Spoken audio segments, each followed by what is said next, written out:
Hello viewers, welcome to filmi craft. நான் உங்கள் அருண். இந்த எபிசோடில் ஒரு கன்னட படமாக நம்ம ஊர் தேட்டர்ஸ்லேயே இப்போ தமிழ் டப்பிங்லேயே வெளியாகிருக்கிற 45 படம் எப்படி இருக்குது அப்படின்னு தான் இங்கே நம்ம பார்க்க போகிறோம். படத்தில் நம்ம கதாநாயகனுடைய பேர் வினய். இவர் பேசிக்காக ஒரு மிடில் கிளாஸ் ஃபேமிலியை சேர்ந்த நபர், ஒரு சாஃப்ட்வேர் கம்பெனியில் ஒர்க் பண்ணிட்டு இருக்காப்புல. படத்துடைய ஆரம்பத்திலேயே நம்மால் ஹெல்மெட் போடாமல், அதுவும் ஃபோன் பேசிக்கிட்டே பைக் எடுத்துகிட்டு போகிற வழியில் திடீர்னு ரோட்டுக்கு குறுக்கால ஒரு நாய் ஒன்று குறுக்க வந்தது. நாய் அடித்து கடைசியாக நாய் சம்பவ இடத்துலேயே இறந்தும் போயிடுது. இப்போ சரி பரவாயில்ல, ஆஃபீஸ் போய் தான் ஆகணும், டைம் ஆச்சு அப்படின்னு சொல்லிட்டு தாண்டி போகிறாப்புல.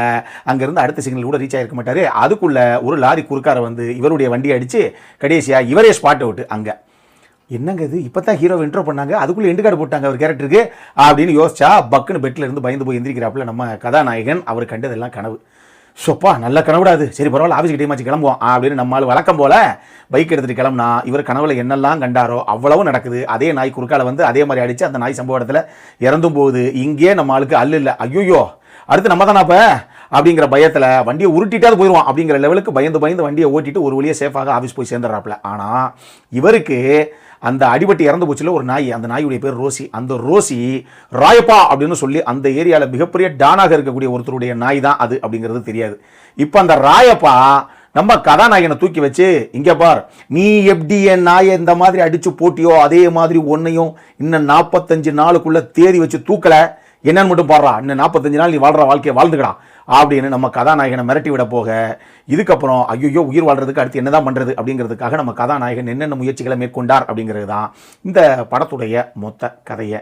இந்த படம் கன்னட மியூசிக் டைரக்டரான அர்ஜுன் ஜன்யா அப்படிங்கிற நபர் முதல்ல இயக்குற ஒரு படம். இந்த படத்தில் அவர் எடுத்துக்கிட்ட தீம் ஆகட்டும், அது என்ன ஒரு மெசேஜை கன்வே பண்ணணும் அப்படின்னு நினைச்சாரோ, இந்த விஷயங்கள் எல்லாம் உண்மையாகவே இன்னைக்கு டேட்டுக்கும் பல பேரை சென்று சேர வேண்டிய விஷயங்கள் தான். ஆனால் இவர் தான் இதை முதல் தடவை சொல்ல ட்ரை பண்ணியிருக்காரா அப்படின்னு கேட்டிங்கன்னா அப்படிலாம் கிடையாது. இந்த மாதிரி உலகளாவிய அளவில் பல படங்கள் ஏற்கனவே வெளியாயிருக்கு. இன்னும் தெளிவாக சொல்லணும் அப்படின்னா 2018 ஒரு சவுத் கொரியன் ஃபேண்டசி ஆக்ஷன் ட்ராமாவாக வெளியான along with the gods the last 49 days அப்படின்னு சொல்லி ஒரு படம். கிட்டத்தட்ட அந்த படத்துக்கும் இந்த படத்துக்கும் நிறைய ரிசம்பிளன்ஸ் இருக்குது. நீங்கள் படத்தை பார்த்தீங்கன்னா தெரியும். ஈவன் அந்த 2018 வெளியான அந்த சவுத் கொரியன் ட்ராமா இருக்கு இல்லையா, அந்த படமே கூட அதுக்கு முந்தின வருஷம் 2017 along with the gods the two worlds அப்படின்னு சொல்லி ஒரு படம் வெளியாச்சு. நம்ம ஏற்கனவே நம்ம சேனலில் விமர்சனம் பண்ண ஒரு படம் தான். அதனுடைய 2வது பாகமாக சீக்குவலாகத்தான் இப்போ நான் சொன்ன அந்த படம் வெளியாச்சு. கிட்டத்தட்ட அந்த படங்களுடைய சாயல் இந்த படத்திலையும் பெருசாக இருக்குது. அதை நீங்கள் பார்க்கும்போது அந்த படத்தெல்லாம் பார்த்துருந்தீங்க அப்படின்னா உங்களுக்கு தெளிவாக தெரியும்.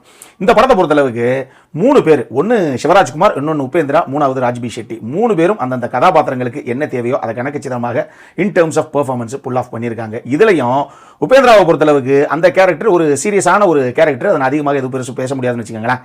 ஆனால் சிவராஜ்குமாரை பொறுத்தளவுக்கு என்ன மாதிரி ஒரு எக்ஸ்பீரியன்ஸ் ஆர்டிஸ்ட் அவர் அப்படிங்கிறது நமக்கு தெரியும்.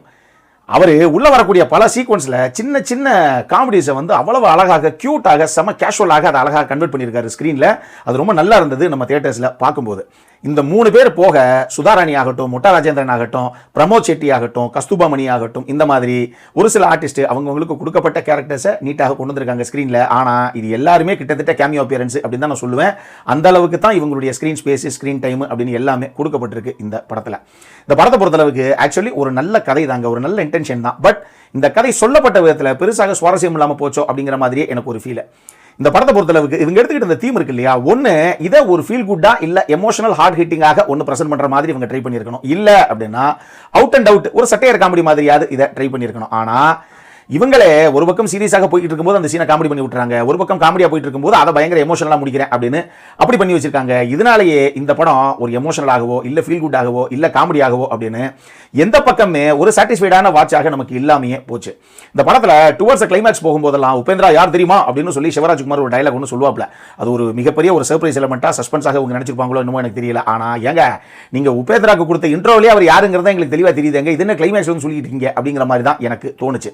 அதே மாதிரி முட்டா ராஜேந்திரன் ஆகட்டும், பிரமோத் செட்டி ஆகட்டும், இந்த 2 கதாபாத்திரங்களுக்கெல்லாம் அடேங்கப்பா என்ன ஸ்லோ மோஷன் ஷாட்டெல்லாம் வச்சு என்ன மாதிரி ஒரு பெரிய ஹைப்பெல்லாம் கொடுத்து எதுக்கு 1.5 நிமிஷம் கூட 2 கேரக்டர் நிற்கல, எதுக்கு இவ்வளவு தூரம் தேவையில்லாமல் இதெல்லாம் பண்ணாங்க அப்படிங்கிறதே நமக்கு ஒன்றும் புரியல.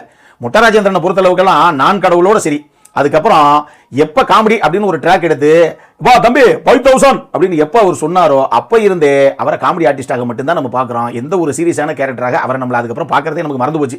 நம்ம ஏற்றுக்கிறதே கிடையாது ஒரு சீரியஸான வில்லன் அப்படின்னு. இந்த படத்தில் அவ்வளோ ஒரு ஹைப்பு கொடுத்து வந்துட்டு பொசுக்குன்னு போயிடுவாப்ல. அந்த 2 கதாபாத்திரங்களும் அந்த அளவுக்கு தான், பேரளவுக்கு தான் சித்தரிக்கப்பட்டிருக்கு. இதை தாண்டி இந்த படத்தில் மதர் சென்டிமெண்ட் இருக்கு, லவ்வர் சென்டிமெண்ட் இருக்கு. ஆனா இதெல்லாம் பெருசாக எங்கேயுமே ஒட்டாம வலுக்கட்டாயமாக திணிக்கப்பட்ட கதாபாத்திரங்களோ அப்படிங்கிற அளவுல தான் அந்த கதாபாத்திரங்கள் எல்லாமே இந்த கதையில டிராவல் ஆகுது. அது நான் சொல்றதை விட நீங்க பாருங்க, எனக்கு வெறும் ஃபில்லர்ஸாக தான் தோணுச்சு இந்த கேரக்டர்ஸ் எல்லாத்தையும் பார்க்கும்போது.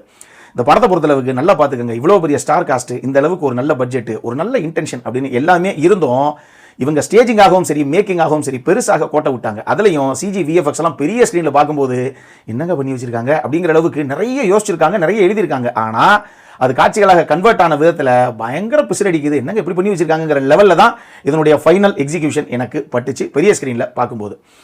இன்னமும் இந்த மாதிரி பல விஷயங்கள் இந்த படத்துக்குள்ளே இருக்குது. மொத்தமாக இந்த படம் எப்படி இருக்குது அப்படின்னு கேட்டிங்கன்னா, நான் முதல்ல சொன்னதான் திருப்பி சொல்லுவேன். ஒரு நல்ல இன்டென்ஷன் தான், ஒரு நல்ல கதைக்களம் தான். பட் சொல்லப்பட்ட விதத்தில் ரொம்ப சுமாரான ஒரு ஆவரேஜ் வாட்ச் ஆகி போச்சு இந்த 45. அடல் கனெக்டை பொறுத்தளவுக்கு செக்ஷுவலாக எதுவும் கிடையாது இதில். பட் ரத்தம் திரிக்க ஒரு சில சம்பவங்கள் உள்ள இருக்குது. இதை மட்டும் மைண்டில் வச்சுக்கோங்க. இந்த படம் நம்மூர் தியேட்டர்ஸ்லேயே இப்போ தமிழ் டப்பிங்கில் வெளியாயிருக்கு. அப்புறம் என்ன, இதே மாதிரி இன்னொரு வீடியோவோட அடுத்த முறை உங்களை சந்திக்கிற வரைக்கும் இட்ஸ் அருண் சைனிங் ஆஃப்.